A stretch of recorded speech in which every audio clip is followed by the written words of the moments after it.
The Central Asian Report is a program about the ongoing geopolitical trends and the panorama of the present-day realities in Central Asia. Politics, economics and culture, events, trends and people. All this on one territory. Hello, you're watching the Central Asian Report in today's program. Food security in the region, tasks ahead. Quick reaction. A center for responding to crisis situations opens in Kyrgyzstan. Tajikistan and Kazakhstan unify efforts in the wheat processing sector. And the closing stories of the Central Asian Caleiduskope, the sage of the Saka people and the spirit of tengri. According to the UN Food and Agriculture Organization, food security is one of the biggest challenges of our times. The problem is posed by the global demand, food products are part of the necessary daily basket of goods, and by their scale of influence on the life of each person and the wider community as a whole. Zulfiya Timirgaliyeva has more on the story.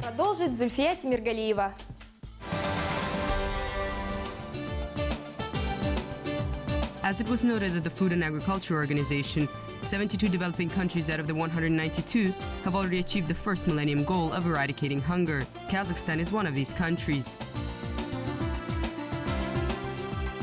Let me also say that the Caucasus and Central Asia region has also met as a whole the first MDG target.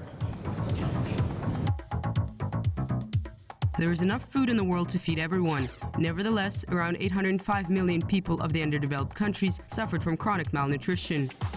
That is why the key topics of discussions were issues of distribution, logistics, and stable production of food products. The special role of Kazakhstan was noted in this respect.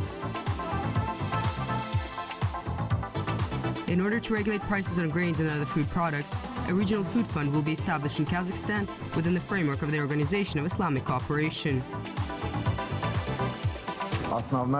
The main idea of the fund was to purchase the food products when there is such a surplus, right when the price is that low. Later on, this would allow to supply it to the countries at relatively low prices.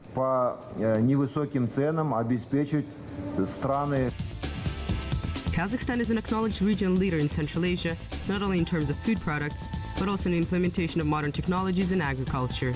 That is why the decision was adopted to open the office of FAO in Astana. We hope to see this promising cooperation benefit not only Kazakhstan, but also neighbor countries in Central Asia.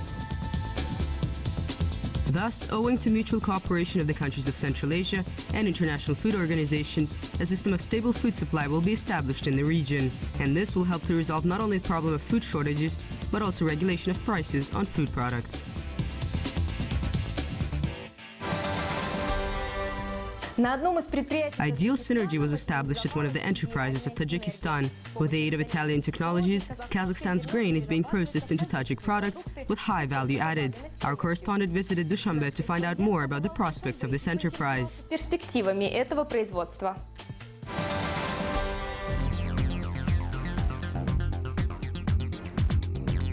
Each year, Tajikistan imports more than 500,000 tons of wheat.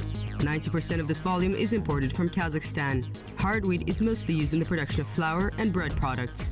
At the same time, a number of Tajik enterprises is actively engaged in the processing of grain for pasta products. In the last 2 years, production growth in the sphere reached almost 15%. The product volume that we produce is fully absorbed by the market on the territory of Tajikistan. Stable demand is a powerful incentive for the modernization of Tajik enterprises. Many of them are establishing joint business structures. For example, a grain-producing company, Buona, became a part of a large Kazakhstani grain holding. Мы применили итальянскую технологию, начиная от силосов хранения элеватора. We've implemented Italian technologies, starting from elevator storage methods to, of course, flour and pasta products. But we also didn't stop there. We had to create the most technologically innovative warehouse for storage of produced goods.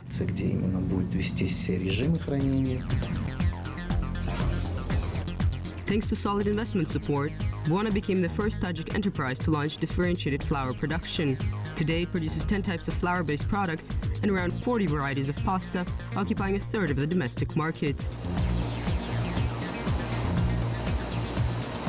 In the sphere of grain processing, this is the only joint Kazakhstani-Tajik enterprise, and the government pays due attention to its dynamic development.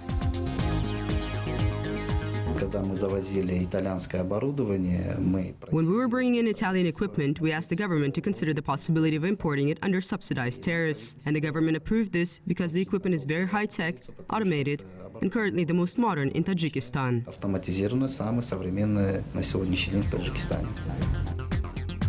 In the last 3 years, around $10 million were invested into the technological modernization of the grain processing complex of Buona. According to experts, for Central Asia, with its developing regional economy, such joint enterprises may become an optimal solution for mitigating food security risks during times of crisis.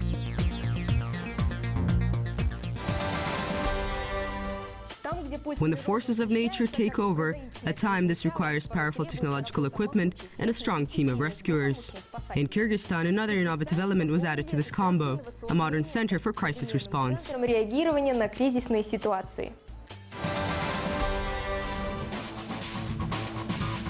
Kyrgyzstan, a mountainous country which is in great need of the constant monitoring of the situation on the ground. The role of technical resources in the prevention and liquidation of emergency situations and collection of data for prevention of catastrophes and lowering of the risks are key.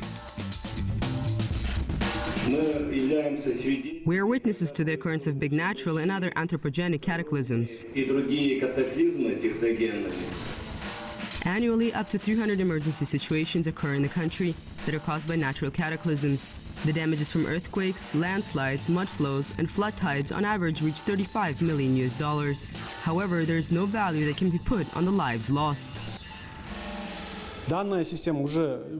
This system was implemented in December of 2014 and to this day is functioning successfully. At the moment, we're still developing it and introducing additional components.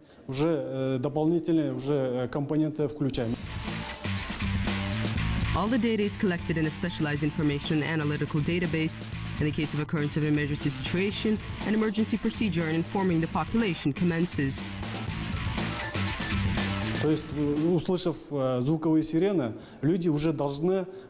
Upon hearing the alarm sirens, people should already turn on their television or radio. Afterwards, our officer on duty has a device for intercepting the television and radio signals in the online mode.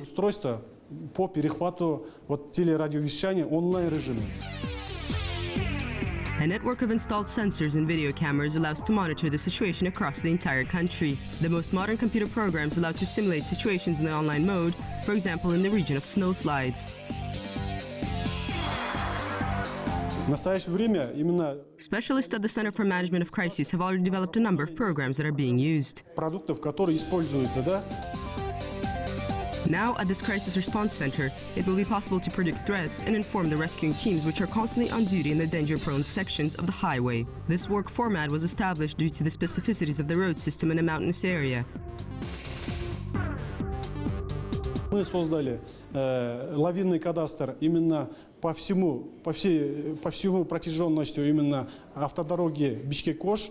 We've created an avalanche register. Thus, if somewhere along the Bishkek-Osh highway a snowslide occurs, rescuers on duty already know the extent of the avalanche, what the overall volume is, and what the potential consequences are. We also have similar data from simulation of emergency situations concerning high-altitude lakes. Такие же моделирования чрезвычайными ситуациями у нас и высокогорными озерами есть. All the information about the situation on the ground is sent to the center by means of video communication. Thus, experts and relevant specialists will be able to help with recommendations and advice in order to liquidate the consequences of the disasters as efficiently as possible, and more importantly, to save the lives of people. What is notable is that colleagues from abroad will also be able to render assistance. The Center for Response to Emergency Situations has direct communication with similar structures in Russia and Kazakhstan, and therefore assistance will be able to arrive much faster. What do the Sage of Saka and Spirit of Tengri have in common? Both, despite the difference in genre, have a sacred connection to Kazakhstan, Central Asia, and the universal cosmos. How is it expressed and what emotions does it stir? More on this in our Central Asian Kaleidoscope stories. From the 8th to the 4th century BC, the entire territory from the Black and Caspian Seas to the Tian Shan Mountains was populated by the Saka tribes. In the 3rd century BC, some of the Saka tribes on the territory of present-day Kazakhstan mixed with the peoples of the Wusun. Others went further east towards India and Nepal. We still do not understand the entire scope of our history, and by collecting and revealing bits of it, we can come to very interesting conclusions. Such an approach gave Kazakhstan's archaeologist Arman Omar-Khodjayev an idea to try to find a connection between the Great Buddha and the Saka people. He came up with a very bold hypothesis. Buddha Shakyamuni translates as the sage of the Saka people, and the question is, was he part of the Saka tribe himself, or is it just a coincidence? So when this question arose, we got engaged in its research. That is how Arman Omar-Khodjayev got the idea to make a movie with an intriguing title, The Sage of the Saka People. However, there was no claim to be representing the absolute truth.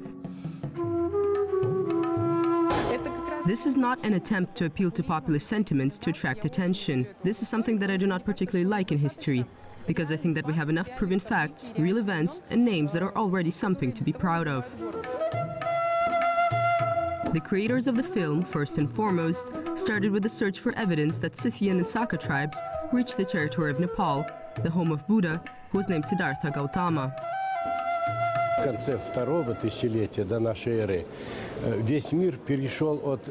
the end of the second millennium BC, the entire world switched from valuing accumulations in the material world, a so-called cultural genesis or cultural shift, to values of political, spiritual, and worldview realms. And this is what the Scythian Saka horse-breeding culture presented.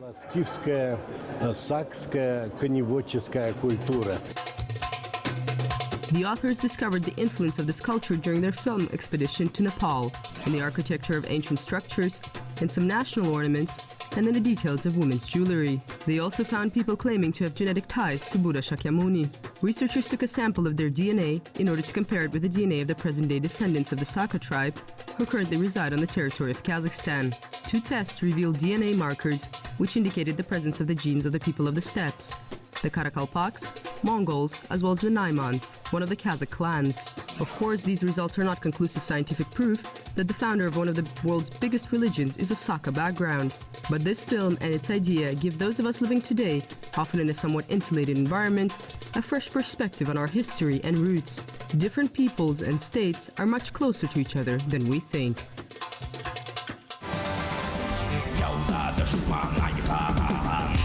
The 3rd festival of the contemporary ethnic music, the Spirit of Tengri, was held in Almaty. Its open-air format and live sound, the quality of which has already pleased many savvy listeners, have become its trademark. This year, 4 musical collectives from Kazakhstan took part in the festival: Aldaspan, Sharapat, Arkayim, and Tigrahaut. Russian ethnic musical culture was represented by the groups Argamak from Bashkortostan, Shaltys from the mountainous Shoria, Radik Tulush from Tuva, and many others.